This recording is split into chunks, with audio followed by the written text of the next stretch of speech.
ഇന്ന് നല്ല വിശപ്പോടെ ഞാൻ ഓഫീസും വിട്ട് വന്നത്. ഇന്ന് ഞാൻ എന്തെങ്കിലും ഒരു വെജിറ്റേറിയൻ ടൈപ്പ് എന്തെങ്കിലും കഴിക്കാം വിചാരിച്ചൊരു സ്നാക്ക് പോലെ. അങ്ങനെ ഞാനും എൻ്റെ ഹസ്ബൻഡും വീടിൻ്റെ അടുത്തുള്ള ഒരു സ്ഥലത്ത് വന്നിരിക്കും. അത് ഡൽഹി തന്തൂരി ചാപ്പ് എന്നിട്ട് ഈ ഒരു ഐറ്റം ഞാൻ ഇവിടെ വന്നതിന് ശേഷം കേട്ടോ അത് അറിയുന്നത്. എൻ്റെ ഹസ്ബൻഡ് എന്നെ പരിചയപ്പെടുത്തി തന്നതാണ് ഇതിനെ പറ്റി. നാട്ടിലൊന്നും ഞാനതൊരു കണ്ടിട്ടില്ല. നമ്മുടെ സോയാ ചങ്ക്സ് ഇല്ലേ, സോയാ ചാപ്പാണ് ഈ സംഭവം. സോയയും മൈദയും കൂടെ ഒക്കെ മിക്സ് ചെയ്തിട്ടാണ് വെജിറ്റേറിയൻ ചിക്കൻ പോലെ. മുകളിലുള്ളത് അഫ്ഗാനി ഫ്ലേവറും താഴത്തത് ഗാർലിക് ചാപ്പ് ഫ്ലേവറുമാണ്.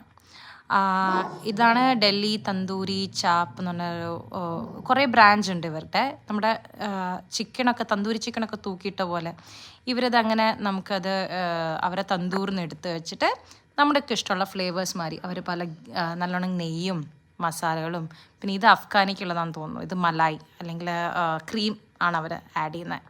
പിന്നെ കാക്കറ്റ് അടിക്കാം. നല്ല ടേസ്റ്റാണ്. അധിക വിലയൊന്നുമില്ല. ഹാഫിന് 100 rupees, ഫുള്ളിന് 180 അങ്ങനെയാണ്. നല്ല ഫില്ലിങ്, ഹാഫിന് നല്ല ഫില്ലിംഗ് ആണ്. നെക്സ്റ്റ് ടൈം ചെന്നൈയിലേക്ക് വരുമ്പോൾ ഇതൊന്ന് ട്രൈ ചെയ്ത് നോക്കൂ. വെജിറ്റേറിയൻസിനൊക്കെ നന്നാവും.